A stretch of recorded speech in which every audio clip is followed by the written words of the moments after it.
Welcome to the Solimi Dreams channel.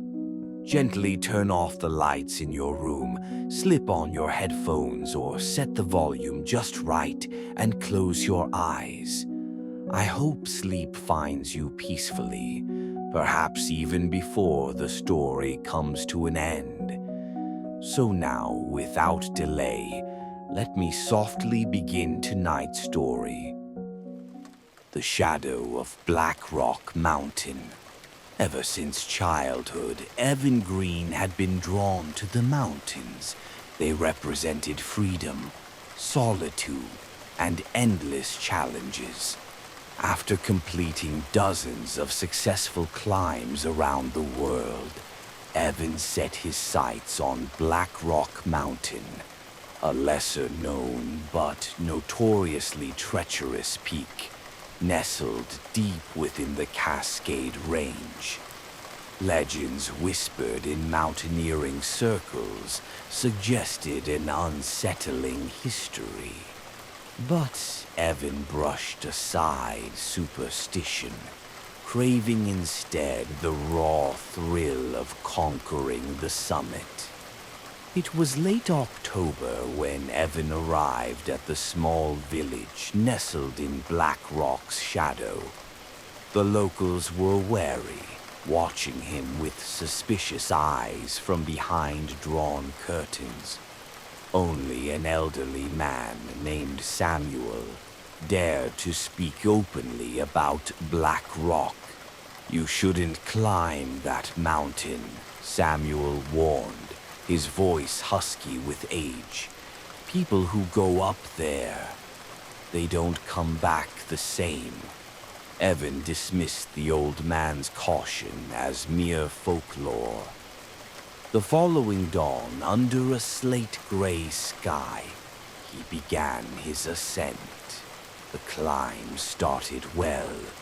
The first day was filled with crystal-clear views, with forests spreading out like an emerald carpet beneath him. Evan climbed swiftly, exhilarated by the wilderness around him, but as dusk approached, clouds began to churn ominously. He quickly set up camp beneath a ledge and secured himself against the gathering storm. That night was tumultuous. Rain whipped against his tent, and wind howled through the rocks like tormented spirits. Evan barely slept. Restless dreams filled with faceless figures wandering through endless fog. By morning, the storm had subsided, leaving behind an unsettling silence. Evan emerged from his tent to find a dense, impenetrable mist cloaking the mountain. Ignoring the gnawing unease, he packed and pushed upward, navigating carefully by compass and instinct. Hours passed without sight of the sky or a landmark. He felt an odd sensation creeping upon him, as though being watched. Turning quickly, Evan thought he glimpsed something dark slipping through the thick. His heart quickened. He was utterly alone, yet felt otherwise. By afternoon, the mist thickened into an unnatural darkness. Evan lost sense of direction entirely, the needle of his compass spinning wildly. Suddenly, a shadowy form darted again in his peripheral vision. Evan spun around, voice trembling. "Who's there?" No answer came, only an eerie silence. Panicking, he pressed forward, climbing desperately, convinced his mind was playing tricks. But reality seemed to warp around him. Rocks he climbed past reappeared. Trees he swore he'd passed hours ago emerged again from the gloom. Night fell abruptly, darkness swallowing every trace of day. Evan's lantern sputtered dimly as he struggled to pitch his tent once more. He felt strangely helpless, as if the mountain itself was toying with him.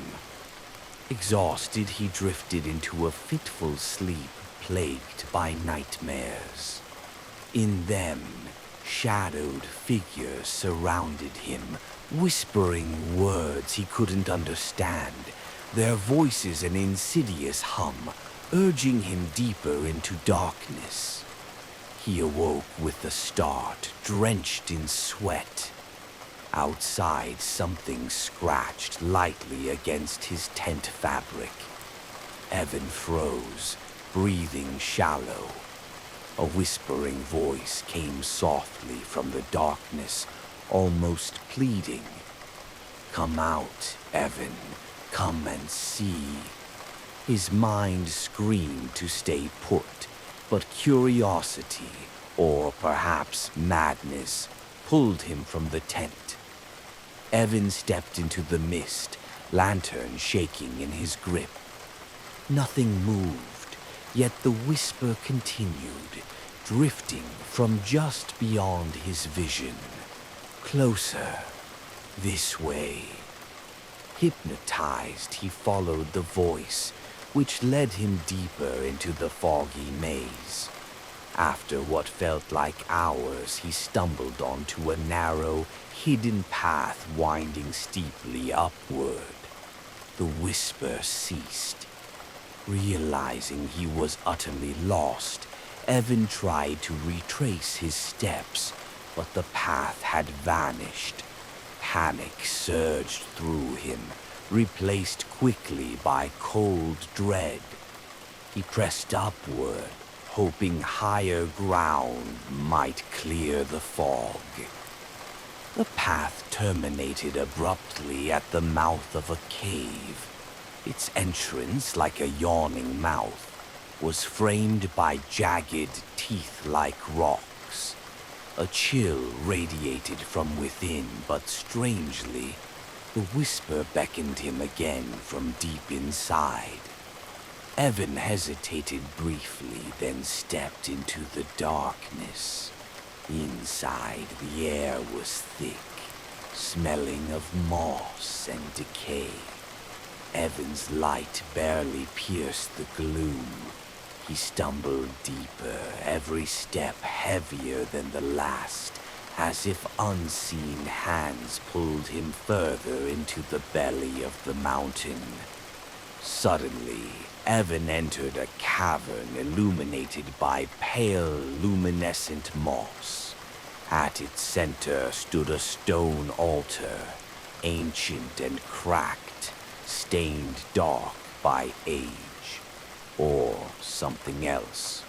He approached cautiously, seeing carvings etched deeply into its surface, grotesque faces twisted in eternal agony. His pulse quickened. What was this place? Movement flickered behind him. Evan spun around, catching a fleeting shadow melting into the darkness. "Who are you?" he shouted, voice trembling with desperation. From the depths of the cavern, voices whispered again, louder now, a chorus that resonated in his bones. "Stay with us, Evan. You belong here now." He fled, sprinting blindly back through tunnels, lungs burning. But no matter how far he ran, Evan found himself returning repeatedly to that sinister altar, as if trapped in a nightmarish loop. Days blurred into one unending cycle. Hunger gnawed at him, his strength dwindled, yet Evan couldn't escape the labyrinthine cavern. Occasionally, he glimpsed other figures, silent, ghostly shadows drifting through passages. But whenever he called out, they vanished, leaving only faint echoes and emptiness. Then, one night, or perhaps day, time had lost meaning. Evan found himself again in the cavern with the altar. This time, however, he wasn't alone. A figure stood facing away from him, silhouetted in the phosphorescent glow. "Help me," Evan pleaded weakly. The figure turned slowly. Evan's breath caught sharply. It wore his own face, twisted into a grotesque grin, eyes duck and vacant. It spoke, voice echoing mockingly. "There is no leaving, Evan. You invited us. You chose this." Evan staggered backward, horrified, understanding flooding him suddenly. The whispers, the shadows, the mountain itself. It was all part of something far older and crueler than he imagined. Something that fed on lost souls like his. Despair overwhelmed him.